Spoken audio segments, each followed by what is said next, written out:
जय हिंद दोस्तों, स्वागत है हमारे यूट्यूब चैनल जीएस स्टूडियो जी में। आज हम पढ़ने जा रहे हैं क्लास 28 भारत की मिट्टी का। भारत की जो मिट्टी चल रही है, भारत की मिट्टी, जिसमें हम पार्ट तीसरा पढ़ने जा रहे हैं। इससे पहले हम 2 पार्ट करा चुके हैं। इससे पहले पार्ट में मिट्टी का निर्माण और किसी मिट्टी को मिट्टी कहते हैं और कैसे कैसे इसका निर्माण होता है। और दूसरे पार्ट में हम कराए थे जलोढ़ मिट्टी। तो जलोढ़ मिट्टी के बारे में पूरा पढ़ाए थे। आज अब हमारी बारी काली मिट्टी की। और काली मिट्टी के बारे में पढ़ते हैं, कहाँ पाई जाती है और कैसे कैसे इसमें किस फसल का उपयोग, क्या क्या महत्वपूर्ण परिचय दृष्टि से जो भी पॉइंट ऑफ व्यू होगा तो उसे पढ़ेंगे। स्टार्ट करते हैं, ठीक है। तो चलिए पढ़ते हैं काली मिट्टी। देखिए दोस्तों, काली मिट्टी का जो निर्माण हुआ था आज से करोड़ों वर्ष पूर्व, जब हमारा जो भारत है अफ्रीका महाद्वीप से, मतलब अफ्रीका महाद्वीप से जो दूर होके आया था, प्लेटों की पढ़ा जाता है हमारा, ठीक है। तो जब आया था तो यहाँ आने के बाद में इसमें एक ज्वालामुखी का उद्गार हुआ था। किसका? ज्वालामुखी का उद्गार हुआ था।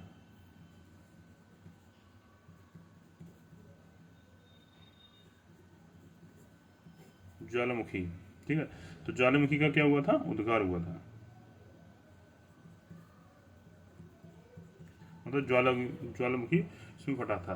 और फटने के बाद इसमें से जो है, आपको पता ही है क्या निकले थे? लावा निकला, लावा और राख निकली, ठीक है, यानी कि राख। और बाकी सब बहुत सारे तत्व निकले, हमें इससे मतलब, ठीक है, मैग्मा लावा वगैरह निकले। तो क्या हुआ आगे चलकर, लावा और जो राख थी हमारी, पहले स्टार्टिंग में जो गर्म निकलता है तो ये ठंडा हो गया। तो ठंडा होने के बाद दोनों क्या हुए? ठंडे हो गए, ठीक है, ठंडा हो गए। और ठंडा होने के बाद धीरे धीरे क्या हो गया? फूटने लगे, टूटने और फूटने लगे, टूटने और फूटने लगे। टूटने फूटने के बाद तो क्या हुआ? ये धीरे धीरे क्षेत्र में फैलने लगे। क्षेत्र में फैले, जो आपका जो चित्र दिख रहा है, जो चित्र बनाए हैं भारत में, ये काली मिट्टी का है, ठीक है। तो यहाँ पर क्या हुआ? इसका जो उद्गार हुआ ज्वालामुखी का, ये हमारा इस क्षेत्र पे ज्वालामुखी का फूटा। और फूटने के बाद इसमें लावा और राख निकला। लावा राख आगे चल के क्या हुआ? ये ठंडे हुए और ठंडे होने के बाद धीरे धीरे टूटने और फूटने लगा। टूटने फूटने की वजह से क्षेत्र में फैलने लगा।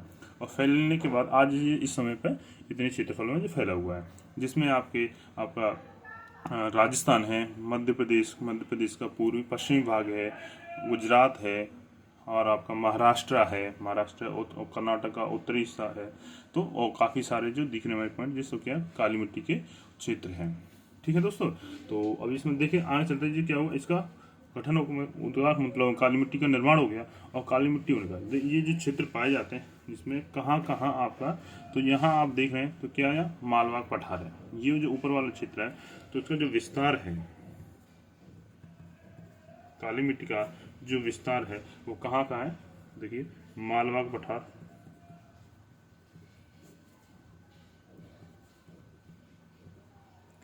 मालवा पठार में इसका विस्तार है, ठीक है। और इसका जो है जी, ये आपका महाराष्ट्र, ठीक है। महाराष्ट्र के बाद आपके गुजरात, ये देख रहे हैं, गुजरात वाला सा है, ये आपका महाराष्ट्र वाला क्षेत्र है, ठीक है। इसके बाद हमारा जो पश्चिमी मध्य प्रदेश, ठीक है, पश्चिमी मध्य प्रदेश,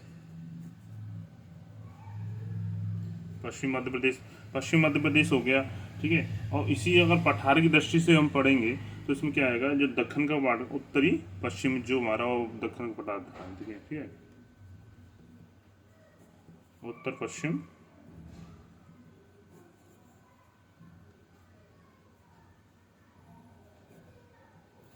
दक्षिण का पठार, ठीक है, उत्तर पश्चिम दक्षिण का पठार, ठीक है। और इसका जो विस्तार है उत्तरी कर्नाटक,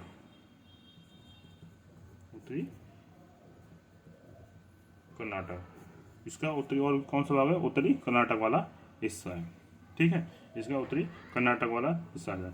और इसका देखा जाए तो जो हमारा जो गोदावरी और कृष्णा नदी का जो ऊपरी भाग है, तो आपको पता है गोदावरी कृष्णा नदी महाराष्ट्र से निकली है, तो ठीक है। तो इस चीज़ को आप समझ जाएंगे। तो आप क्वेश्चन जहाँ पूछे मेरे से लिख दिया मैंने महाराष्ट्र, ठीक है, तो महाराष्ट्र इसी के अंडर में आता है, ठीक है। तो ध्यान रखिए, आप कन्फ्यूज मत होइए अगर क्वेश्चन पूछा जाए जो किस प्रकार की मिट्टी के मैदान से गोदावरी नदी का उद्गम होता है। ठीक है। तो काली मिट्टी से इसका उद्गम होता है, ठीक है, काली मिट्टी से इसका उद्गम होता है। ओके, तो ये समझ में आया। और जो देखिए इसके अलावा जो ये उड़ीसा, ये कौन सा क्षेत्र दिख रहा है जो हमारे काला दिख रहा है, जो उड़ीसा में पाया जाता है, ठीक है। कहाँ पाया जाए, उड़ीसा में, जो दक्षिण उड़ीसा वाले भाग में, उड़ीसा या ओडिशा, ठीक है, उड़ीसा, ठीक है, उड़ीसा या उड़ीसा बात है, ठीक है। और उसका उत्तरी कर्नाटक हो गया हमारा, उत्तरी कर्नाटक और दक्षिणी कर्नाटक हो गया इसमें, ठीक है। और पश्चिमी मध्य प्रदेश हो गया। तो ये इस क्षेत्र में पाई जाती है। गुजरात में भी कहीं कहीं पाई जाती है, जैसे कच्छ के भाग में और इस वाले भाग में पाई जाती है, ठीक है, और आपके पाई जाती है। तो ये जहाँ इसका विस्तार है, मालवा का पठार, महाराष्ट्र, गुजरात, पश्चिम मध्य प्रदेश, उत्तर पश्चिम दक्कन का पठार, उत्तरी कर्नाटक और दक्षिण उड़ीसा वाले भाग में इसका विस्तार पाया जाता है, ठीक है। और राजस्थान की इसकी बात करते हैं तो राजस्थान के जिले के बारे में पूछ लेता है कि राजस्थान का किस जिले में पाए जाते हैं। तो राजस्थान के 2 जिले हमारे बूंदी और टोंक जिला, ध्यान रखिएगा। राजस्थान के बूंदी व टोंक जिला, ठीक है। ये राजस्थान जो पाई जाती है बूंदी और टोंक जिला में पाई जाती है। स्पेशल राजस्थान के टोंक जिलों के नाम से पूछा था, इसलिए इसके जिलों के नाम रखते हैं, ठीक है। अच्छा, इसकी उपस्थिति, जो इसमें इस उपस्थिति के रूप में इसमें क्या पाया जाता है, तो देखिए इसमें जो रासायनिक दृष्टि से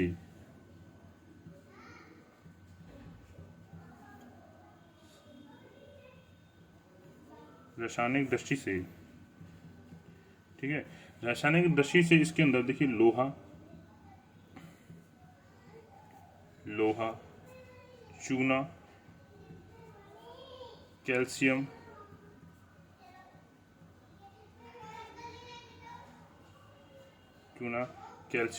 कार्बोनेट,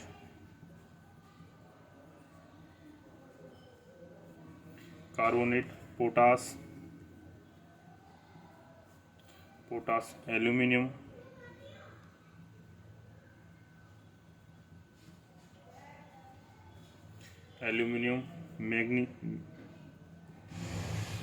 मैग्नीशियम,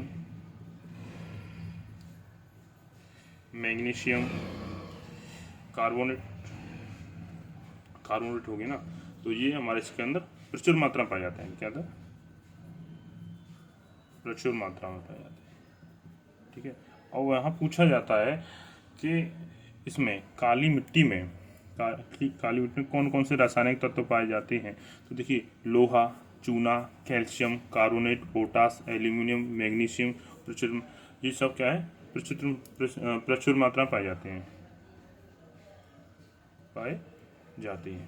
ठीक है। ये सारे जो तत्व हमारे, ये सब प्रचुर मात्रा में पाए जाते हैं, ठीक है।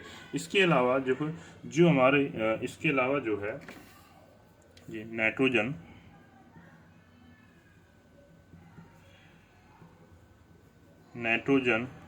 फॉस्फोरस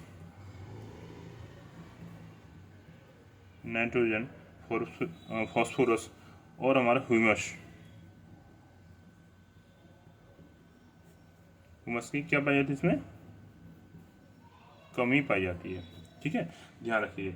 अब इसमें क्वेश्चन पूछा जाता है, ध्यान रखिए, किसकी कमी पाई जाती है। मैं तो एक चीज़ आपको पहले बता चुका हूँ, भारतीय मिट्टी में नाइट्रोजन, फास्फोरस और ह्यूमस की कमी पाई जाती है। सभी मिट्टियों में लगभग पाई जाती है, एक आधो को छोड़ करके इसमें कम मात्रा में इसमें पाई जाती है, ठीक है।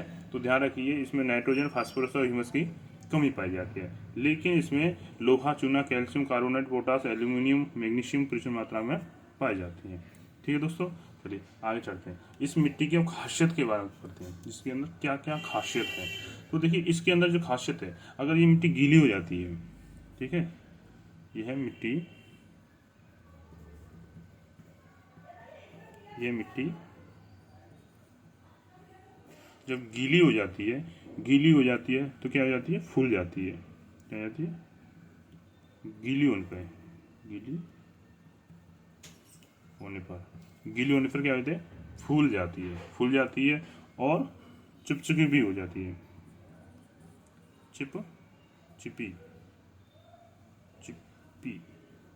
चिपचिपी, ठीक है। गीली होने पर चिपचिपी और फूल जाती है, ठीक है। और फूल जाने पर फूल जाती है। इसकी जो खासियत है, जब गीली हुई है तो चिपचिपी हो जाएगी और फूल जाएगी, लेकिन जब ये सूख जाती है, ठीक है, ये सूखने पर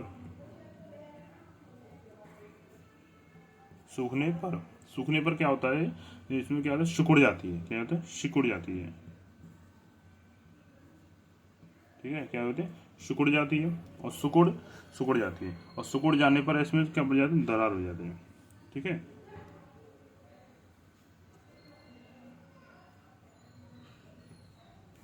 सिकुड़ने पर क्या होती है, दरार पड़ जाती है। ठीक है, दरार पड़ जाती है। जब उसमें दरार पड़ जाती है तो हमें ऐसा लगता है कि जैसे स्वयं जुती गई। क्या है, ये स्वतः जुती गई, तो उसे स्वतः जुताई की संज्ञा भी दी गई है। ध्यान रखिए, क्या है, स्वतः जुताई।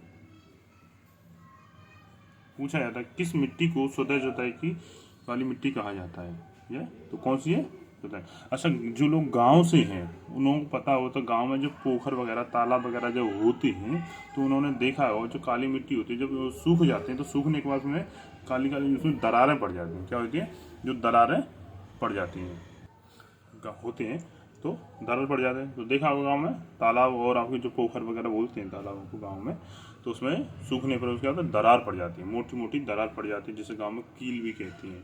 ठीक है, तो पड़ने पर तो इससे क्या ऐसा लगता है ये जुत गई, अपने आप ही ये जुत गई, तो इससे स्वतः जुताई की संज्ञा दी गई। तो कहा जाता है किस मिट्टी को स्वतः जुताई की संज्ञा दी गई है, तो ये हमारी काली मिट्टी। तो ध्यान रखिए, स्वतः जुताई की संज्ञा इसे दी गई। ठीक है, चलिए आगे इसकी खासियत। अच्छा, इसका जो काला रंग होता है, ठीक है, ये इसका काला रंग होता है, तो किसकी वजह से होता है ये भी हम बताते हैं मेरे को। देखिए, इसका जो काला रंग है,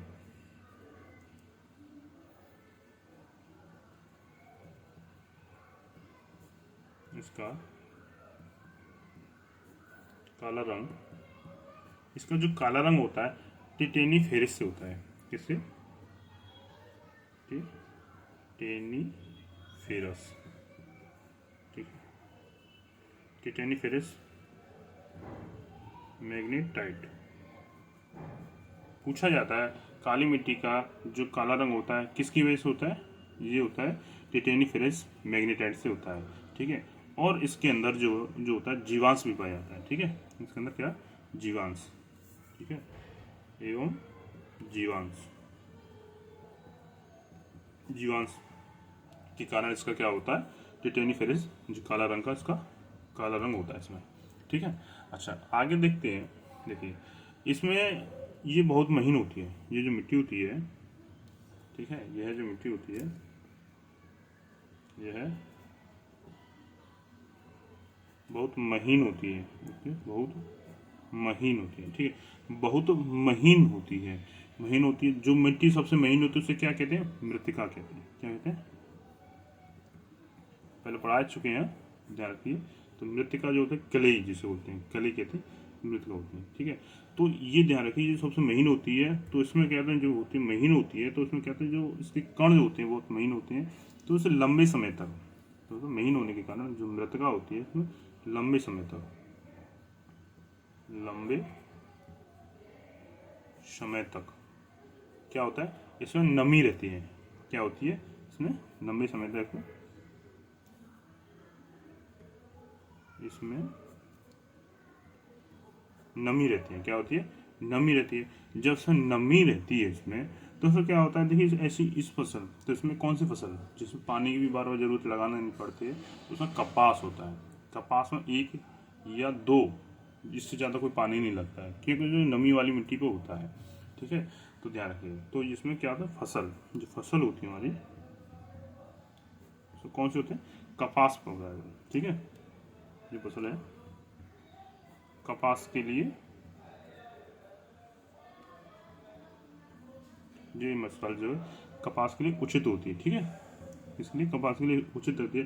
तो इसीलिए इसीलिए इस मिट्टी को क्या होता है, कपासी मिट्टी भी होती है, इसलिए इसे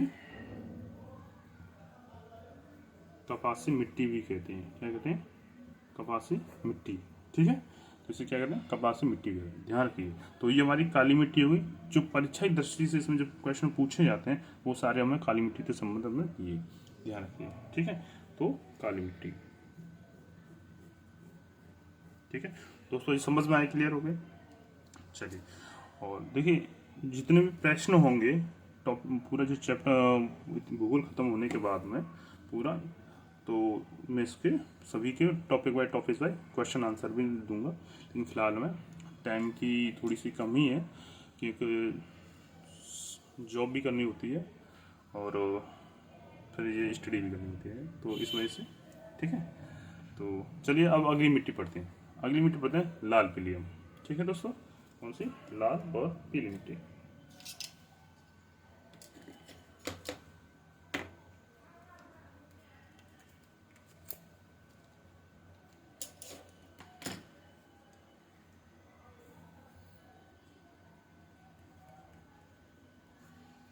लाल और पीली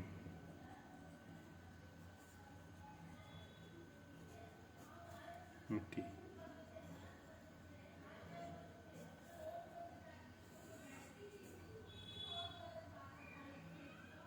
ठीक है दोस्तों, अगली मिट्टी भाई लाल पीली मिट्टी। ठीक है, चलिए स्टार्ट करते हैं। देखिए ये जो है लाल पीली जो मिट्टी है,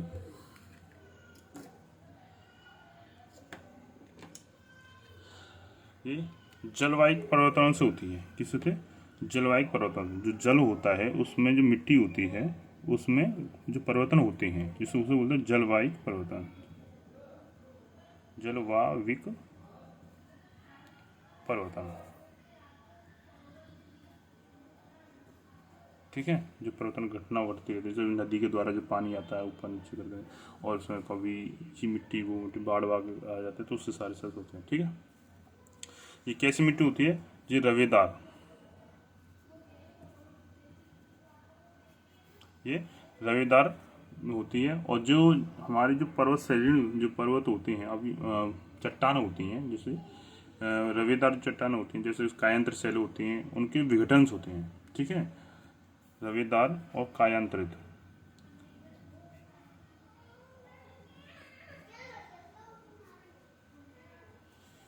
कायांतरित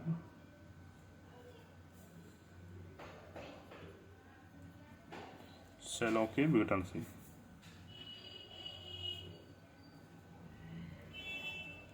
ये सबके विघटन से होती है।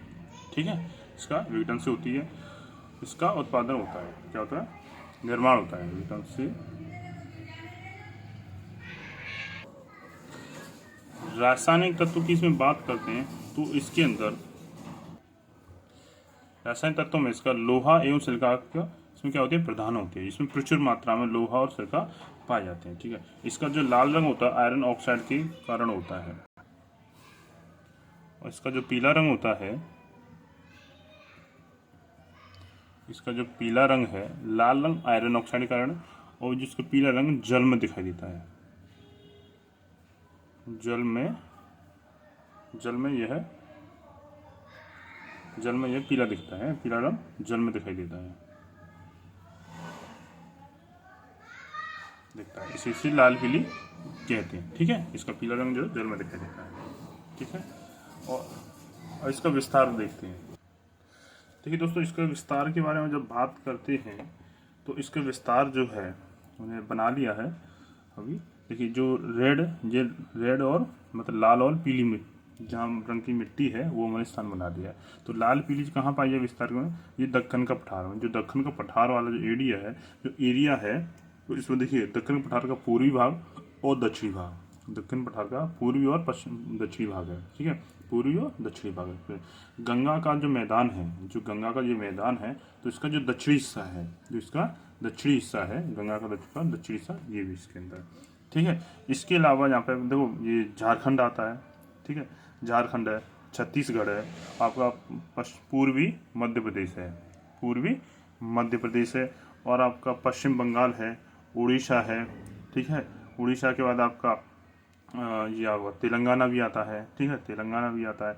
इसके बाद महाराष्ट्र है, तमिलनाडु है, कर्नाटक है। ठीक है, केरल भी है। इसके लगभग जो इधर वाले जो ये राज्य हैं सभी इसके अंदर आते हैं, कहीं कहीं ज़्यादा कहीं। और आपके पूर्वी भारत, उत्तर पूर्वी जो भारत का हिस्सा है इसमें। ठीक है, जिसमें अरुणाचल प्रदेश का ये वाला हिस्सा नहीं आता है, असम इसके अंडर में नहीं आता है, कुछ हिस्सा ये वाला हिस्सा इसका असम का आता है, मेघालय का कुछ हिस्सा नहीं आता है। ठीक है, ये आ गया। तो इसका जो विस्तार है ये हो गया। ठीक है, तो इसका विस्तार एक बार और बता देते हैं। दक्षिण का पठार पूर्वी और दक्षिणी वाला हिस्सा है इसका। गंगा का दक्षिण मैदान, जो दक्षिणी मैदान वो वाला है। पश्चिम बंगाल का पश्चिमी भाग, पश्चिमी घाट का ये वाला हिस्सा जिसमें गिरपात के क्षेत्र की जो पहाड़ियाँ वो वाला, और उड़ीसा का पश्चिमी भाग जो है वो वाला हिस्सा आता है। महाराष्ट्र का तो है ही इसके अंदर, उसमें छत्तीसगढ़ भी है, छत्तीसगढ़ का पूरा संपूर्ण है। ठीक है, और तमिलनाडु का वाला ये भी हिस्सा पूरा ही है लगभग। ठीक है, और कर्नाटक भी पूरा ही है। मध्य प्रदेश का पूरी भाग हो जाता है। झारखंड भी पूरा ही है लगभग में। ठीक है, तो उत्तर पूर्वी राज्य जो है ये वाले राज्य। ठीक है, अब इसके हम जो है इसकी फसल के बारे में पता है। इसकी जो फसल कौन सी होती है, इसमें फसल के हिसाब से कौन सा फायदेमंद है, तो इसमें जो बाजरा की जो फसल होती है, बाजरा की फसल के लिए बहुत फायदेमंद होते हैं। ठीक है, बाजरा की फसल जो है बहुत फायदेमंद है। बाजरा की फसल महत्वपूर्ण है इसके लिए। ठीक है, बाजरे की फसल क्या इसके लिए सबसे ज़्यादा महत्वपूर्ण है। इसके अलावा अगर इसमें जो निम्न घाटी पाई जाती है, ठीक है, ये जो पाया जाता है, ठीक है, कहाँ पाया जाता है, निम्न भूमि होती है, ये जो मिट्टी पाई जाती है, पाए जाते हैं निम्न भूमि क्षेत्र में पाई जाती है। निम्न भूमि क्षेत्र में पाई जाती है, निम्न भूमि क्षेत्र होते हैं। और जो घाटियाँ होती हैं वहाँ पाई जाती है। ठीक है, और ये जो इसमें जो उर्वरक शक्ति होती है इसमें अच्छी होती है। ठीक है, ये उर्वरक शक्ति इसमें होती है। ठीक है, उर्वरक शक्ति इसमें इसमें और भी फसल बहुत उगाई जा सकती हैं। जैसे कि और उस फसलों के बारे में इसमें बताएं तो जैसे आपके कपास है, कपास, गेहूं, दाल, तंबाकू, ज्वार, अलसी, ठीक है, आदि फसल इसके लिए सबसे ज़्यादा महत्वपूर्ण है। ठीक है, ये जो मिट्टी होती है अम्लीय प्रकृति की होती है। किस प्रकृति की है, अम्लीय प्रकृति की होती है। जब भी क्वेश्चन पूछा यह है अम्लीय प्रकृति की होती है। कैसी प्रकृति होती है, अम्लीय प्रकृति की होती है। इसके अंदर भी ध्यान रखिए, इस वैसे सभी अंदर को होता है लेकिन पहले ही बता चुका हूँ, इसके अंदर नाइट्रोजन,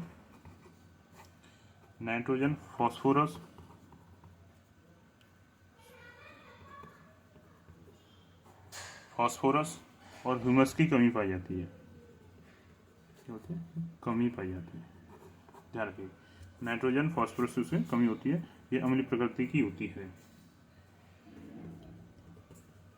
ठीक है, अम्लीय प्रकृति की होती है।